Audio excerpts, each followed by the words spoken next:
So my name is Dana Ansari. I am an MBA candidate at MIT Sloan, and it's my pleasure to welcome you to MIT, home of innovation. It's likely that this weekend, maybe this morning, you've heard the term innovation used in multiple different settings. In fact, if you've read a strategy of any company, or if you've read one of the visions of 2020, 2030, 2050, the word innovation comes up quite frequently. So this afternoon, we're going to spend some time exploring what does innovation mean and what does it mean for the MENA region.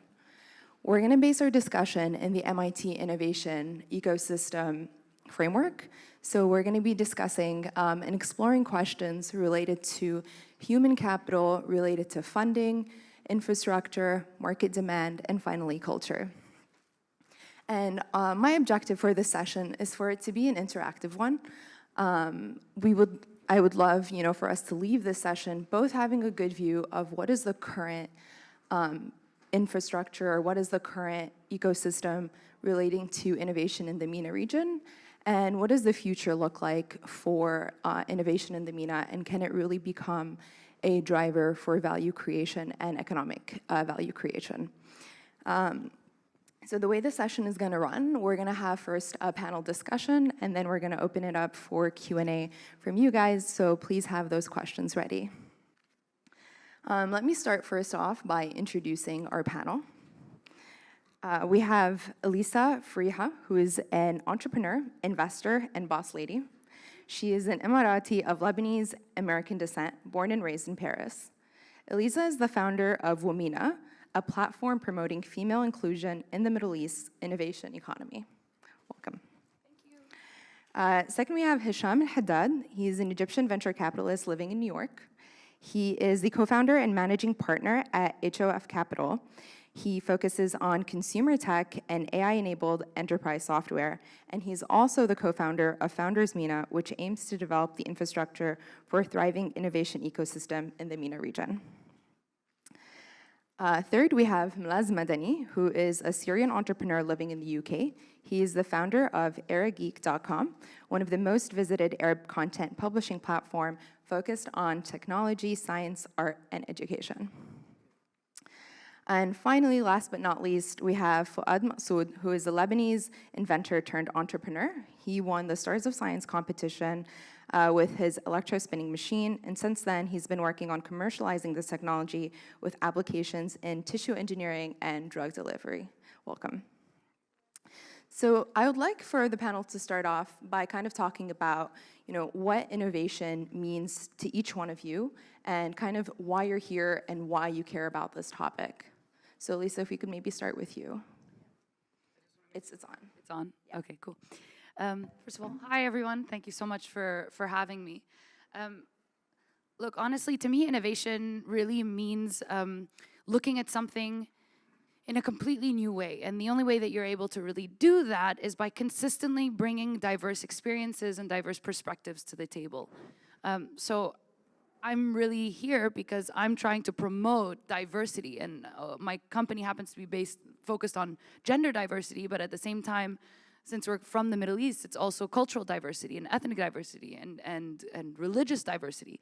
And in emerging markets, the diversity of experience that each person lives through is what's going to end up contributing to the real fostering of innovation. And that's really why I'm here and why I believe that. Hi everyone, Hisham Al-Haddad from HOF Capital. For me, innovation is absolutely about technology. I'm a geek. I studied engineering. I was in a German school beforehand. And I believe the world is going to be completely different in a decade from now. And I want the entire world to be part of that. That was my mission to start HOF Capital. It's really to bridge the gap of technology on a global scale. I believe technology right now is extremely saturated in some tech hubs of the world. And it's only growing exponentially here, which means the gap is also growing exponentially. That's my mission with HOF Capital. That's my mission with Founders MENA. And I think we're going to get more time to talk about those initiatives shortly. Hello, everyone. First of all, thank you very much for inviting me for this event. I've been watching these videos on YouTube about innovation for the past 24 hours to get the best answer. So it didn't really work out for me. So I think from my own small experience, innovation for me, it's about achieving my goals at the lowest amount of resources, time, and efforts.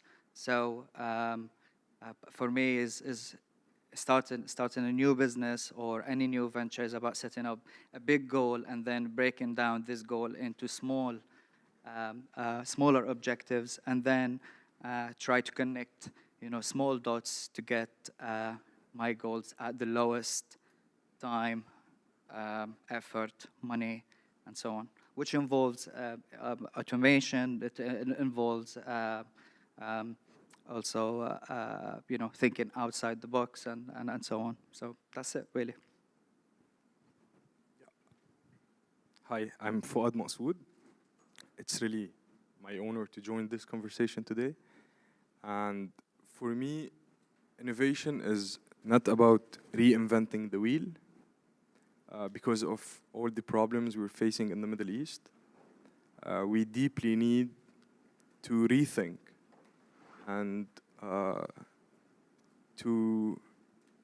we don't have any other path other than innovation to solve this problem. So, and this is why we're here today, to share these ideas and to find solutions for our problems in our region. Thank you. Thanks, guys. So I wanted to start on the first kind of issue of, or the first pillar, I guess, of innovation ecosystems, which would be human capital. Obviously, having human capitals is one of the foundations for being able to support a innovative ecosystem, both having talented people with relevant education, but also training and experience for innovation, and for beyond that, also entrepreneurship. So, Milaz, I wanted to start with you. Your team is a remote team, and it's scattered across the Middle East. Can you tell us a little bit about how it's been trying to find and hire talent in MENA, and if you faced any challenges in doing that? Well, I mean, probably it was very difficult during the early stages, to find the right people. But now, after getting the the exposure we have right now on social media and on our platform, so it's becoming a lot easier. We just post it and we announce that we need people to join us, and we get lots of applications. Anyways, so at the beginning, myself, I was doing it myself, really. So since we are a content platform, I was trying to find the best people who can write about technology and science. So I used to go and try to sneak on, I would say it this way, sneak on other websites, or try to find, single bloggers, like individuals who are writing about the same topics, and contacting them and trying to pitch the idea for them. So it really requires a lot of efforts. I think the second element of the question, which is, I normally look for, here's the thing, it's a startup. I started from scratch. I didn't have any funding, so I was really like putting my savings, because I was doing it as a part-time job. So to hire the top people, that will cost you a lot of money. So I was trying to find university graduate with basic English language skills and IT skills. And since I was exposed to processes and technology, since I live in the UK, I was teaching them, and I was, spending a lot of time with them and writing a lot of documentation. So documentation was a key for me to train these newbies and try them, raise them to the level I want them to be. Right. Thanks. Hisham, part of what you're working on at Founders MENA is this development of identifying talent in the MENA region and training them and allowing them to connect with startups abroad, which seems like kind of, some of the issues that Milaz dealt with. Could you talk to us a little bit about, how this model works, and, what your vision for this model would be to kind of develop talent in the MENA? Yeah, definitely. Someone was saying before today that education is a big problem in the MENA region, and we don't have enough candidates for these high growth startups, whether it's from an engineering, computer science perspective. Actually, something that I recently found out as we were looking to hire a remote team in Egypt for Half Capital is that there are, I believe, 100 master students annually graduating in computer science in Egypt and 30 PhDs across the entire nation of 100 million people. I think we could sit and complain about how the government isn't helping, how there's not a lot of the right education. But to me, the answer can be very specific, concentrated education for whatever we actually need to develop the economy. Now, this is not something I invented. This is something that we were inspired by a founder that we invested in through Half Capital. His name is Ian Abuiji, and he created a company called Andela in Nigeria. What they do, they essentially train people, it's like a coding school, and they place them in jobs abroad as remote teams or as they travel. You would think that this is a brain drain to the economy, but in our opinion, this is an extremely strategic way of infusing the Western mindset, the startup culture, thinking of really how to grow startups from 0 to 1 by having them work there and having them interact with those teams. These are the people that will become the Mark Zuckerbergs of the region. And so it's partly a recruitment firm, but also partly an incubator. And we have a micro VC fund to fund these people when they come up with their own ideas. Yeah. Elissa, I think you guys are also working on a similar thing at womena. Would you be able to talk a little bit about that and how you're empowering or enabling the talent that you're working with to actually be able to launch their own ideas? Yeah, I mean, half of my womena team is actually based in Cairo. So we realized that even though the market is fragmented, we had to have a physical presence in more than one place in order to really be an asset to the region. So womena started off as an angel investor network about 5 years ago. And about 3 years in, we realized that there was a lot more that we could do, and that a lot of entities that claimed to be focusing on women-led startups or the Women Initiative really weren't. They were just talking a big talk and not actually doing anything about it. And most of my team are actually entrepreneurs from emerging markets, and we had decided to build an accelerator based on our experiences as entrepreneurs, but also our experience as angel investors, because we knew what the investors of the region wanted to see in a startup. So we launched what's called Womentum, and it's targeting women-led startups from across the Middle East and focused on really isolating key elements that are unique to our region in order to get them to the best place possible to gain investment. We also have a really strong reputation, so investors trust us, and they know that the companies that come out of whatever we do or companies that we invest in are really investable and very strong. And they're again, cross-regional. So we have startups from Morocco, from Egypt, from Jordan, and from Dubai, all coexisting and all working together. And traveling, the program starts in Berlin, and then they go back to their home countries, and then we take them to Dubai. And so it's very much a global focus, or we like to look at programs with a global eye. So they're solving problems in emerging markets, which can easily be replicated in other emerging markets, like Egypt, for example, is very similar to Brazil in terms of demographics. And if you can solve a problem for the majority of Egyptians, you're probably going to be able to export that to a country like Brazil and be based out of Sao Paulo and have a phenomenal market opportunity there also. Fouad, could you talk to us a little bit about, on the other side of, human capital, not just entrepreneurs that start companies, but on the research side, you were a researcher and inventor yourself, and you studied in Beirut. Could you talk to us a little bit about how, the human capital in terms of research and development and the support that exists or maybe doesn't exist in the region? Actually, I cannot tell if it really exists or does not exist.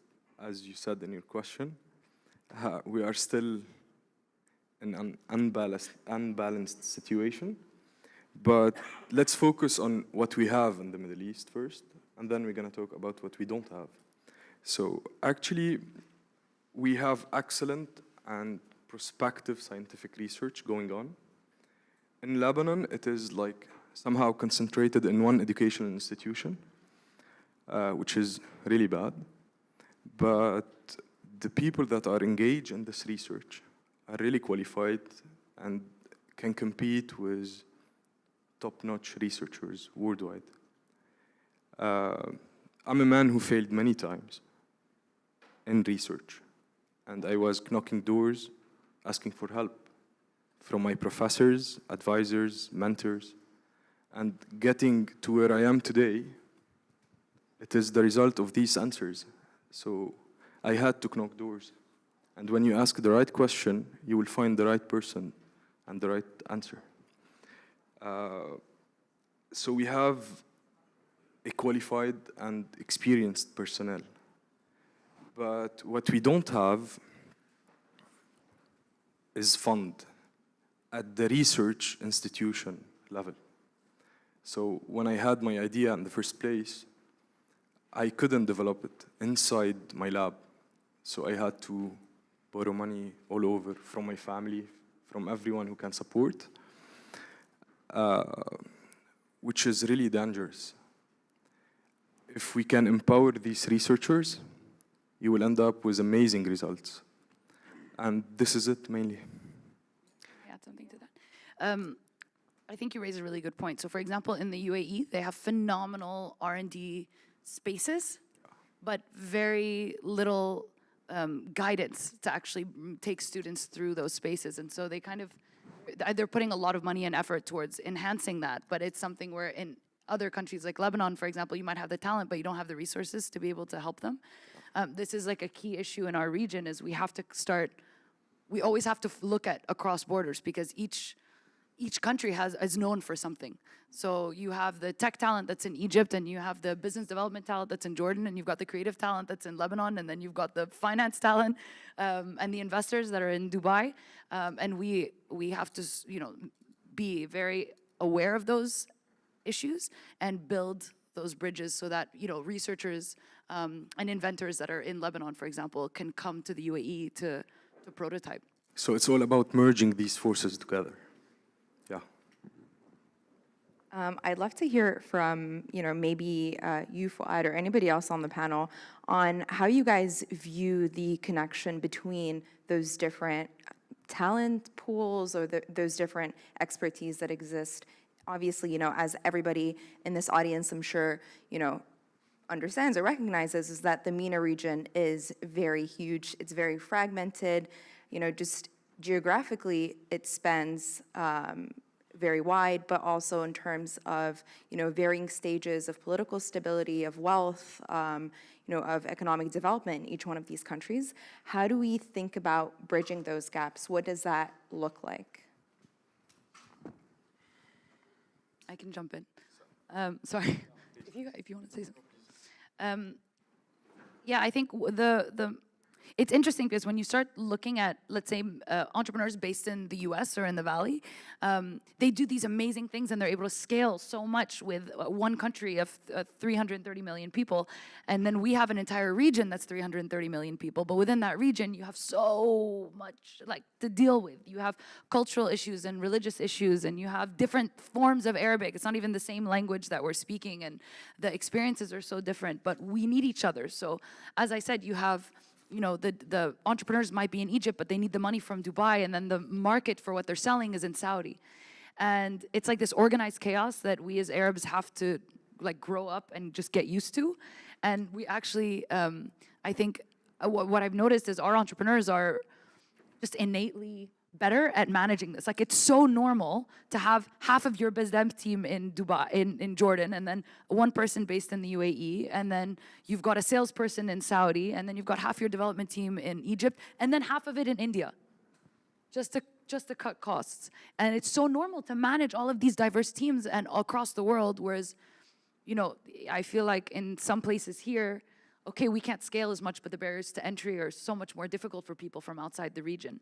And it's really about, again, identifying the people and building those bridges so that the communication is so much easier. And I think like the first thing that we can do is like invest in infrastructure, better internet access, so that we can actually communicate with people on a much clearer infrastructure to actually manage all of this.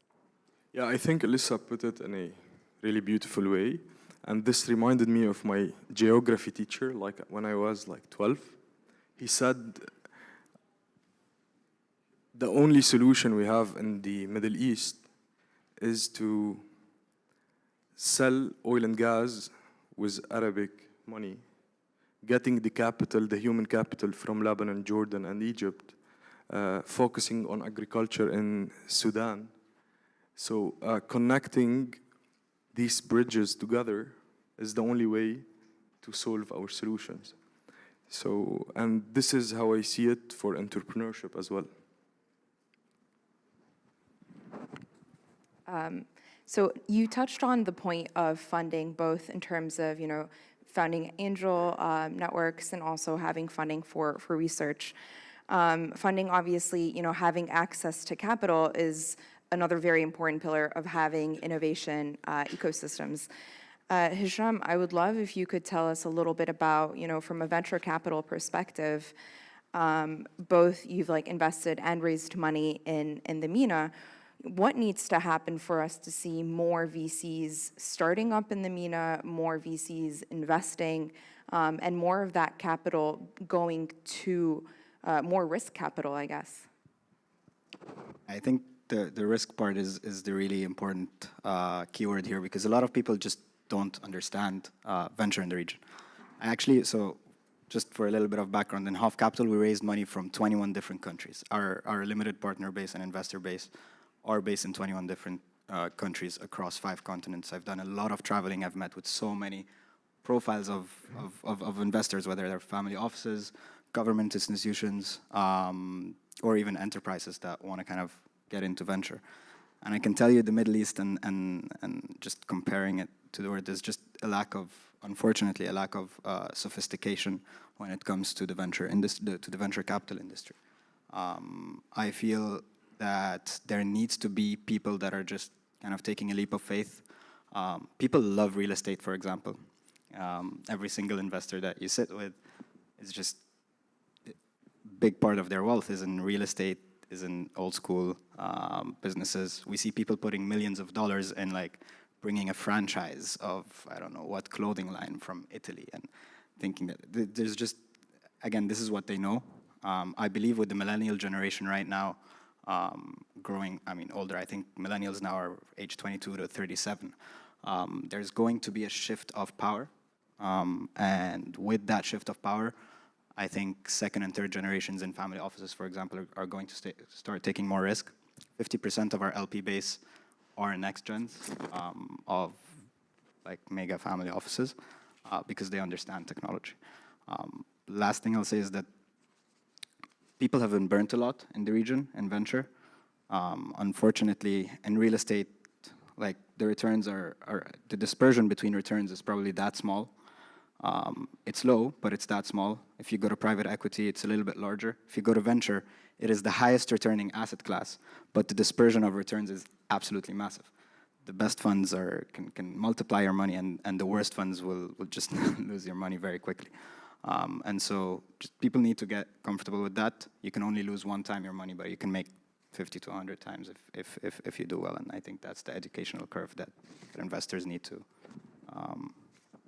push forward to.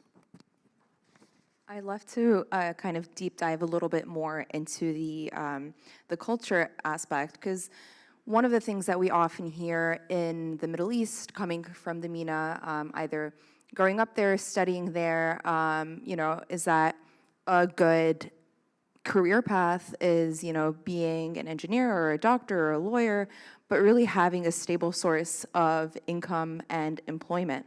And I guess that keyword employment is one of the biggest, probably, barriers to people becoming, entrepreneurs or inventors. So I'd love to talk a little bit more about the culture around innovation, the culture around risk-taking, the culture around entrepreneurship in the MENA, and kind of what it is today, and what we think it needs to be in order for us to really have this thriving ecosystem. And maybe, Malaz, if I could start with you, and then Fouad, if you want to jump in.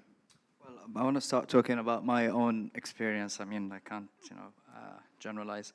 So I lived in Syria up to the age of 25, and then I moved to the UK. I was 100% Syrian at the time. I studied in Lebanon. I had a BA in law. The main challenge I found when I got there is I would say me adapting to the professional life in the UK. So there are so many things that I learned there. I learned how to be punctual. I learned how to be accurate. I learned how to be okay. I learned, even like the little details that really impact, I think, any entrepreneur journey. The etiquette of listening to others and how to speak and how to approach people, etc., etc. So that part, I think, has really contributed maybe a lot in my journey and in the way I created my business. However, I think the main drive of, entrepreneurs in MENA, I think there are two elements. The first one is cultural. So what I mean by cultural, as family is the center of life in the Middle East, we all want to be proud, we all want to make our parents proud. So I think so many people here agree with me, which is that they are driven by making their parents happy and proud. The other thing is, for those who live in the Middle East, I think Fouad mentioned yesterday that there are so many things for entrepreneurs living outside the MENA. There are so many things are taken for granted. I know, sadly, I know, but also I see that the light is coming. I mean, the light in the future is coming. Why I mean that? I know, like many, whether Syrians or Egyptian young people, they offer in their online services via their Android phones. Like, imagine you are trying to write an article or to do any sort of online service from your mobile Android. So I think the challenges they have probably is their main drive to become entrepreneurs and to be succeeded. I fully agree, and I'd like to add something. Let's not hide behind it. Our cultural and social norms actually promote a fear of risk-taking, a fear of failure.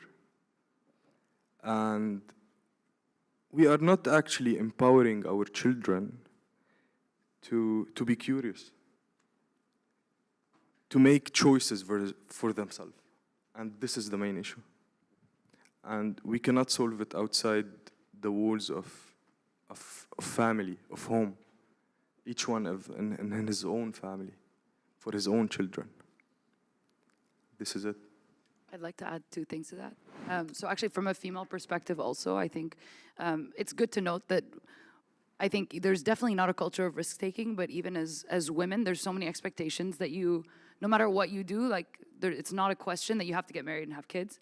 So even when I was starting my company, I was working day in and day out. My dad's like, what's this website? What are you doing on this website, Baba? And I'm like, yeah, it's like a storefront. People come to your website to see what you're doing with your life. He's like, no, go get the job with the government. And I'm like, okay, sure. And then I get a job with the government. He's like, but don't take money because they think we need money.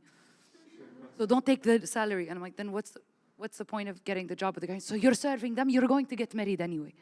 And I'm like, And he's the most supportive guy in the world. Like, he wants me to be Secretary General of the United Nations, but still not take a salary and still get married and have kids. And no matter what I do with my business, it's always like, Dad, can you believe, like, we actually sold, like, a big contract. That's the first one. He's like, oh, great. Your boyfriend, yani, what is going on with him? Why hasn't he proposed? And it's this constant, you know, like, I'm turning 30 soon, by the way. So it's like I'm expiring in the Middle East, like, lingo.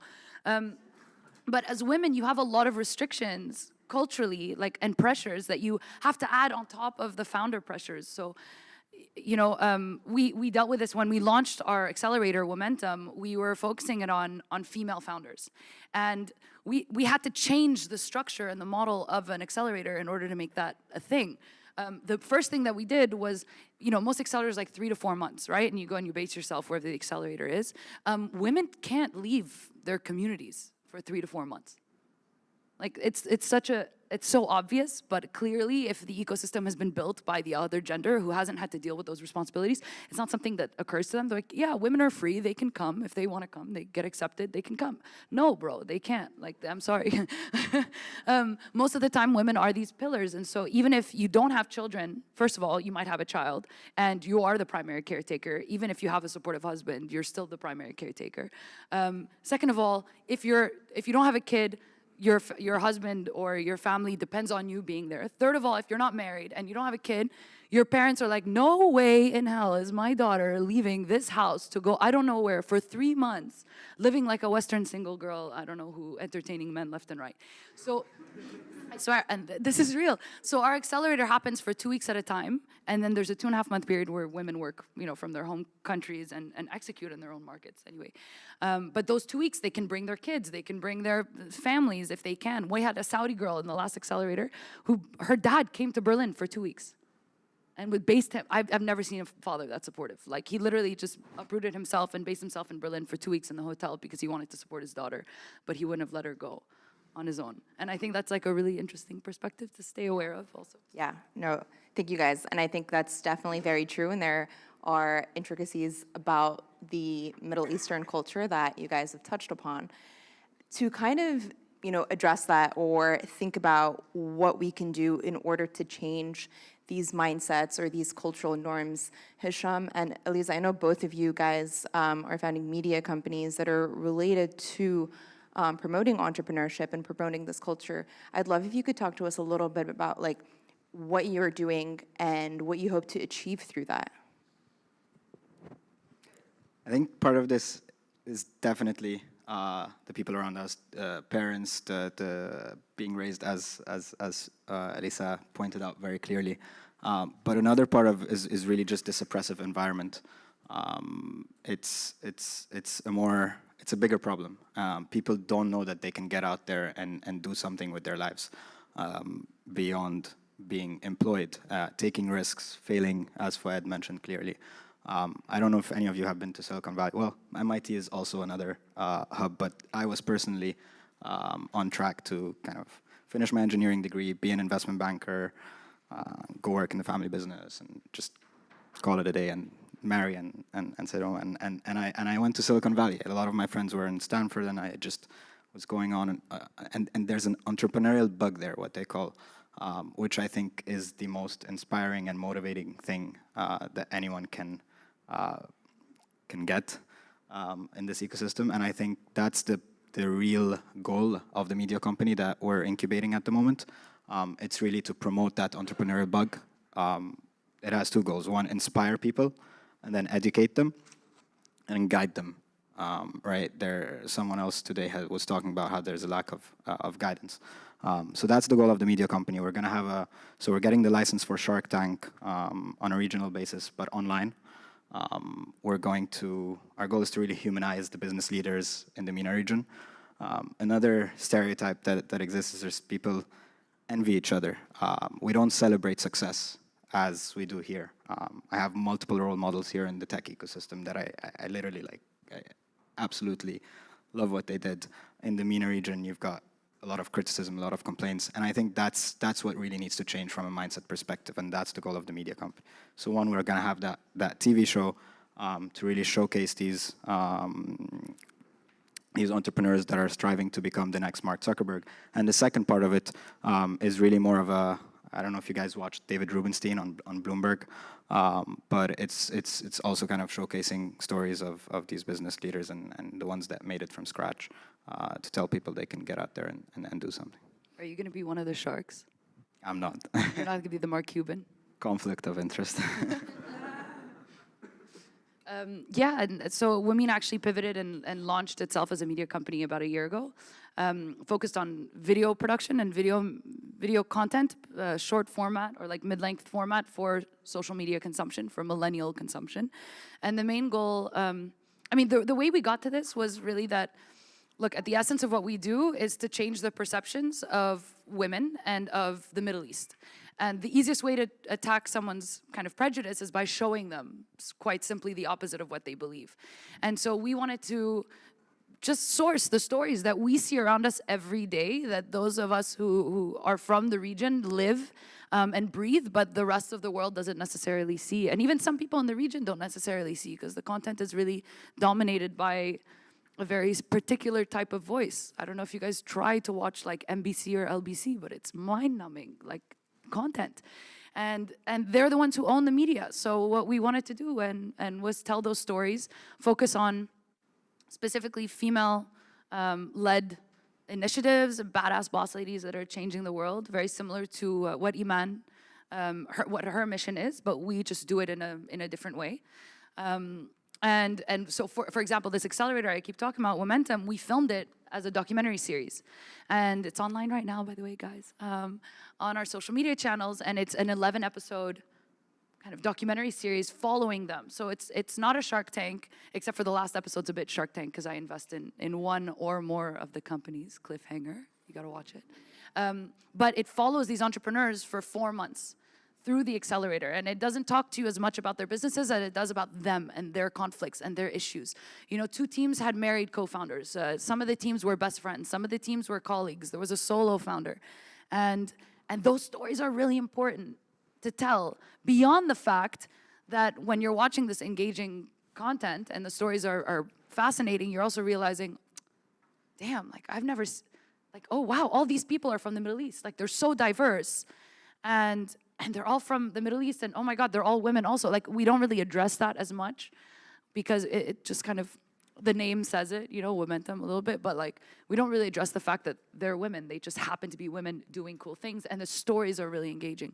And we do mini profiles of that, and the idea was really like, yeah, we are a target demographic, as Iman said, and we need to start seeing those stories. Like, I didn't know. It was so embarrassing when I started as an entrepreneur and people were asking me like, oh, who's your role model? Like I had Oprah and, you know, Ellen and like Melinda Gates, kind of, and Sheryl Sandberg. Like there were like 4 Western women that's it. There was nobody from our region that came to mind immediately, and it was so difficult to really like pull at that, and that's what we want to change. I'd like to go a step back a little bit and disagree with what we were talking about, family and children. Somehow I find it like a personal choice. It's not a cultural problem anymore, even in the Middle East. And I can't understand why having a family and raising children is against women empowerment. I'd love to. Do you really want to go there? Yeah. No. It has nothing to do with this. It's just, no. I can give you an example. It's not personal choice Can I just when give women my can't opinion? live alone. Yeah. In Egypt, for example. But having a family is not, it's just adding responsibility. And for an entrepreneur, this is what you are made for. So it's not something against empowerment for man or woman. And I just find it.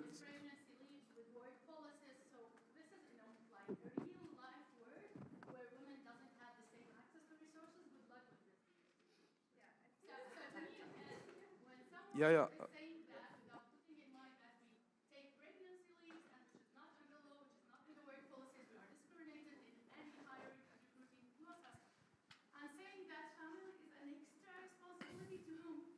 To both. Yeah, both.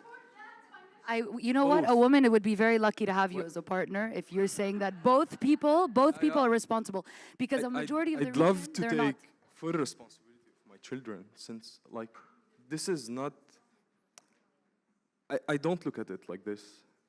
What will happen after your leave, having your children? It's a 6 month, 2 months, 4 month, and you will get back to your work as normal. Fouad?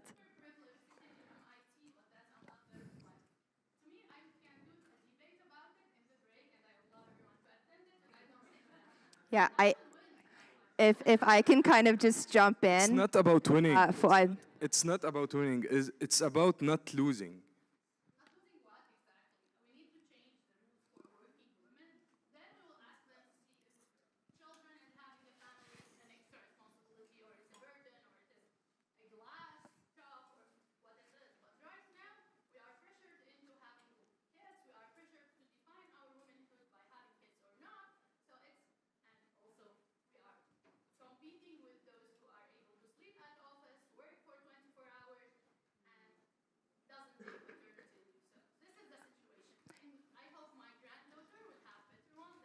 Could I yeah, I agree with you. I completely agree that there are many issues that are facing women in the Middle East.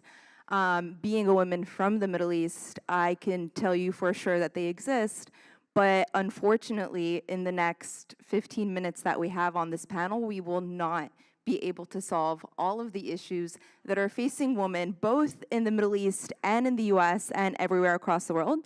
I think we can agree that there are some parts that are cultural and some regulations that need to change in order to enable single moms, working moms, women who don't want to have children to be able to live their full potential in careers. And I think that's a much longer and much deeper conversation than we can have at this moment, and to be able to really give it its true value in terms of how important it is. So I invite you to engage with our panelists after the panel further on this topic and continue engaging in this conversation. I would like to get back to innovation ecosystems and talk a little bit more about the infrastructure that exists. So even if we had culture that was very supportive of entrepreneurship or of innovation, do we have the infrastructure that exists for people who are excited, who want to do, who want to invent things, who want to become entrepreneurs themselves? Do we have the spaces for them? Do we have the right systems that exist in this space that allow them to develop their technologies and kind of take them to market? And I would love to start with you, Elissa, and then maybe Fouad, you can give us your experience being an inventor and trying to actually launch a physical product. Yeah, I think when it comes to the Middle Eastern infrastructure overall, we're still lacking.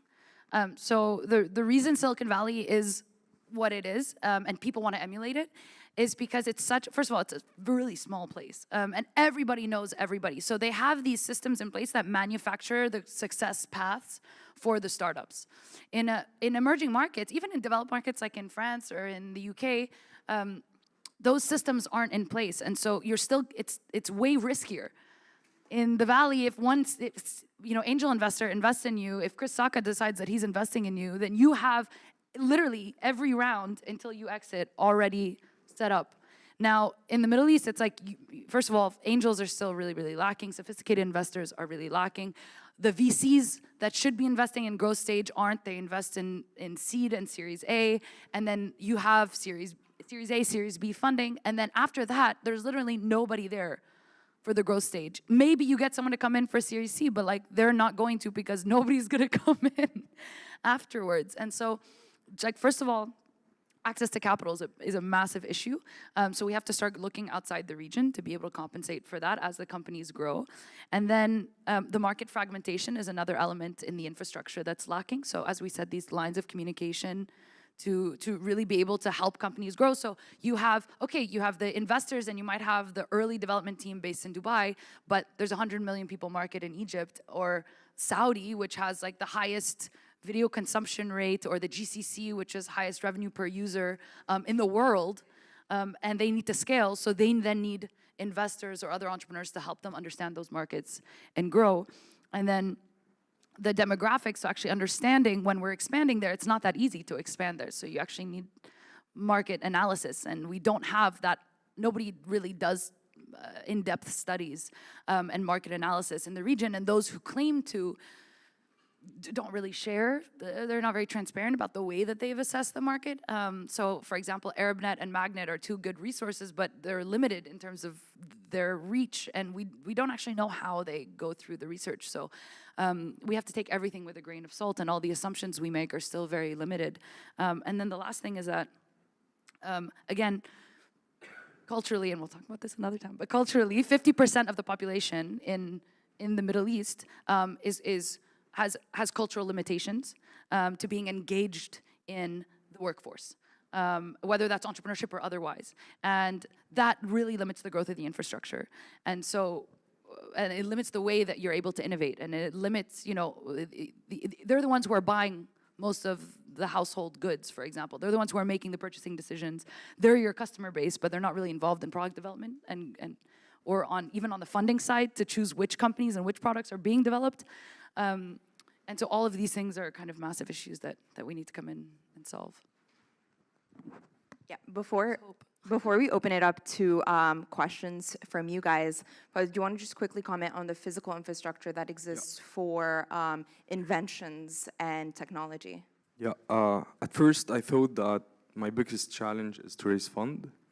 And then I was really lucky to join Stars of Science, and I was well funded there. But then I discovered that we live in a really poor infrastructure, limited resources and facilities.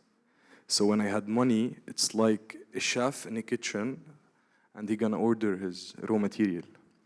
So, and then I discovered that I'm going into another type of hustles. For example, my machine has 1,060 nozzles manufactured here in Boston, each for $8.7. And I had the money, it's already there, but how to get it to Beirut or to Qatar? This was a hustle by itself because of import and export limitations. And then customs problem, when I bought a 40,000 volt high voltage power supply and some chemicals at the border, it took me it was really tough to get it in. And I'm gonna tell you a secret. I had It's not a secret. It won't be a secret anymore. One of my mentors had a diplomatic passport, so he got me the chemicals inside his traveling bag. It was the only way to get it inside, and this is what I did. And this will give you a clear image about the hustle there. I'm not gonna tell you his name. Yeah. So this is bad, guys. This is really bad, and this is it, mainly. Yeah, that sounds like the Arab world. I want to open the floor up for questions. Do we have one of our volunteers that can help with the mics? I don't know where they are. Right there. If we could keep the questions to actual questions, just short, and I will invite any one of the panelists to kind of respond to the questions as they would like. I think we have a question right there, and then after that, in the back corner. Yeah, hello. Yeah, very good discussion. I think we've touched upon a lot of factors that go into making an innovation ecosystem, but I think we missed a very important part. That's part of the Middle East, we like it or not, and it's the good role of government and policymakers in embracing this innovation ecosystem. And just to give you more perspective about this, I was chatting with Fouad last month about preparing for this conference, and what I was excited about is that he was telling me that he was working on his FDA approval for his machine, but I was sad to hear that he was actually now working on a patent in the Arab world. So Fouad, if you can share with us more of your experience with this and the challenges that you had, and the other panelists, I would want you to recommend just one change that you want to make and that you would want policymakers to have so that we have a more better innovation ecosystem that can compare with Silicon Valley or anywhere outside the Arab world. Thank you. Yeah, I was trying to hide of this question. When you get an invention, the first step you do is patenting it. And the first step in this patenting process is to get a PCT, Patent Cooperation Treaty. I was invited to a meeting with some professors, and they were explaining about PCT, and I was shocked that there's only one country in the Middle East who didn't sign this treaty. It was, and the lecturer didn't told us which country is this. And then I asked him, and it was my country, Lebanon. So the first thing I did when I went back to my country, I went personally to the minister, and then to the president, and to everyone that I think he can change the situation. And I'm not gonna continue with the story. I'm just gonna tell you that it was 2 years ago, and we're still in the same situation. The second part of this is we don't have loans for patents, low-cost loans for inventors. And if you patent something in Lebanon or in Jordan, another company in, not in China, let's say in Brazil, can take the same idea and develop it, and you can do nothing about it. So good luck with this.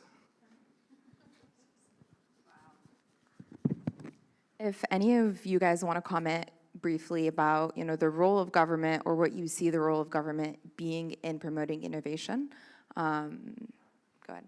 Yeah, though, I mean, we were limited to one thing, really, to suggest. But for me, the biggest pain point is that in consistently dealing with governments, and as an Emirati, you're kind of also fed this thing that the government will always support you, and maybe people higher up, like, emotionally support you, but once you actually need, tangible help, it falls through the cracks, and that's because everybody that's responsible for managing the innovation economy does not have an entrepreneurial background, right? They're managers, or they're consultants, or they're policymakers, right? But they have zero experience in the space. And so a phenomenal example of this is what we have called the Haditha Fund, which was an innovation fund in the UAE that was 2 billion dirhams funded for local entrepreneurs. But if you went to them with any sort of innovative idea, it didn't fit on their checklist. Like, you had to submit a business plan that was X amount of pages, and you had to, like, sit with their team multiple times in order to get it approved. But they only understood, like, SMEs, like I'm selling, pizza to the population. They wouldn't understand something that's like, oh, this is a sustainable business. We're recycling, I don't know what, to be able to make, like, paving stones, to build buildings, whatever. That was, like, way too complex. And it's the same with accelerators, especially in the UAE. They have so much money going towards these things, but the people managing them don't have entrepreneurial experiences, don't know how to actually help entrepreneurs. They mismanage it, they discourage people, and it's this whole vicious cycle. So, like, get the entrepreneurs involved. Just is my very quickly, and this is specific to Egypt, and probably controversial, but I think the best thing that the government of Egypt can do is really stand back and do nothing. It's really hard. It's really, really hard for entrepreneurs to be kind of aspiring towards their goals and working hard, and then just thinking that someone out there is going to cause friction for everything they do. The best thing that the government does here is empower the private sector and let them do it. I'd like to disagree one more time with Elissa too. So when you visited the Sheikh, his consultant were outside the entrepreneurial environment. When I visited the minister personally, his first assistant had his PhD in PCT. So it's his expertise. And we didn't sign it yet. We know it, they are the professional in it, they study it, but they didn't sign it. So it's just the governments in general that have an issue, whether they're people with experience or not. It's just the intellectual property. So we can sell a DVD for $1. And this is the answer that I'm saying now is the answer of the minister. This is it. I think as a rule of thumb in the Middle East, you ask for forgiveness, not for permission. That's fair. The question in the back.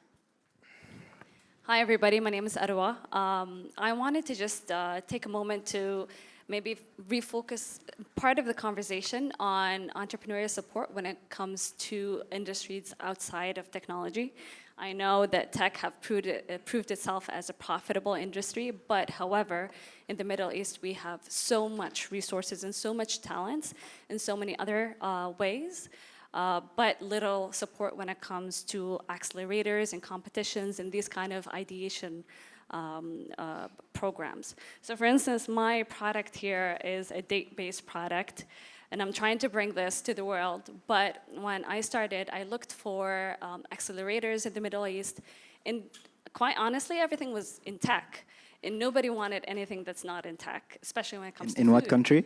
I'm from Saudi, and I'm sure I can find funding, that's not the problem. But what I need is mentoring and support in those ideation, and kind of like that encouragement. Right. That's So not there. how do we encourage entrepreneurs beyond just the tech space? Does anybody want to talk a little bit about that? Yeah, I'd like to point on the training of entrepreneurs, the mentorship of entrepreneurs. Entrepreneurs in the Middle East don't lack talent or innovation. They lack training on different aspects of business. So a good idea may fail, may not raise fund just because of a bad pitch. A startup with huge potential may shut down just because of an inadequate management, which can be easily solved by the right training and mentorship, investing in human capital. This is how I see it. I'd like to add something. I totally agree right now, which is, there is a lot of shine and a lot of around science and tech. And let's be realistic. I mean, we're not doing much, really. I mean, compared to the rest of the world. I could be biased with my answer, but I think we should invest in content, really, and specifically in Arabic content. What strikes me really that a lot of new content ventures go towards English language. And this really represents probably less than 2% of all internet users in the Middle East. So if you want to inspire people, if you want them, if you want to help them, provide them with content in Arabic language, tell them, stories from all over the world, bring them stories from the Middle East, success stories, teach them how to write a business plan, just very basic business and IT skills. Teach people how to use Excel, or Microsoft Office. I think there's a huge disparity between, what's required in the marketplace to achieve something, and what's people in the Middle East, getting a huge disparity between academic people and people who are not getting the very basic level of knowledge and expertise. Yeah. Just as very, very quick advice, I think I don't know about Saudi, but I know in Egypt this falls under kind of the empowering SMEs category. There's so many programs that would seed, and this is actually much more understandable for there's bank programs, there's old school kind of VCs that empower such businesses. I have a list of them if you want to talk to me offline after. I can, but I don't know about Saudi. And I do think tech, I don't want us to put tech down, because I do think tech is probably the solution to almost everything. I think we have time for one more question. I know the lady front row here had her hand up. And our panelists will be around. I'm going to commit them to hanging out at least for the reception or the networking session that's happening right after here, after this session, right outside. So please ask them questions, engage with them, and the discussion doesn't need to end right here. Go ahead. Hi, my question is about content and kind of bringing it back to the political atmosphere that we're in the Middle East and North Africa. Because as much as, of course, I agree that we need to invest in content and have it be in Arabic, you're also dealing with governments with very strict laws on media and freedom of expression. So how do you deal with that, and how do you empower people and go beyond kind of the cultural limitations that we're talking about? We also have a lot of political limitations. So people are not risk takers because the stakes are much higher. Like, you can get in real trouble. So just talk more about like that. Well, I mean, if you want to do content, just do it outside the Middle East. Otherwise, you'll be... No, let's be optimistic a little bit. Just do it, and people will share it. Or be smart about it. So for example, even though most of our, my media team is based in Cairo, but my company is not registered in Egypt, because if I had an Egyptian registered business, then I get shut down. If I have friends of mine who have a phenomenal media company. They did a funny BuzzFeed type video about CAC over Eid. And online. And one of the CACs that they reviewed was the military CAC, and they cracked a joke about it, oh, the military does this too. That's it. The whole the founders got arrested. There was a campaign against them online. The website is shut down. They had to start from scratch. They were taken into the military compound for a week to view military training, to be this is what our military does, right? So I'm smart enough to know that they can't limit my content being shown, but they can limit if I'm based there. So I create my content outside. I'm registered outside. I'm under UAE jurisdiction. And at the same time, I don't need to get really political with my content. I tell amazing, beautiful stories that are going to change people's minds and inspire them to do something different. I don't need to get into the Israeli-Palestinian conflict, on a regular basis. I don't need to talk about whatever taboos or criticize a certain, because stop focusing on the problem, focus on the solution. It's a lot more inspiring. It's a lot more impactful at the end of the day. Get around it. Life hack. So that's kind of the wrap for our panel. I want to thank all of our panelists for engaging in the conversation and being open and talking about, what are the things that we need to do both on a cultural level, on an infrastructure level, on a funding level. We definitely have still a lot of work to do in order to become an innovative ecosystem. And I encourage all of you to continue this conversation whether it's with our panelists or with each other, and to really enjoy the rest of the conference this weekend. Thank you all for coming. Thank you.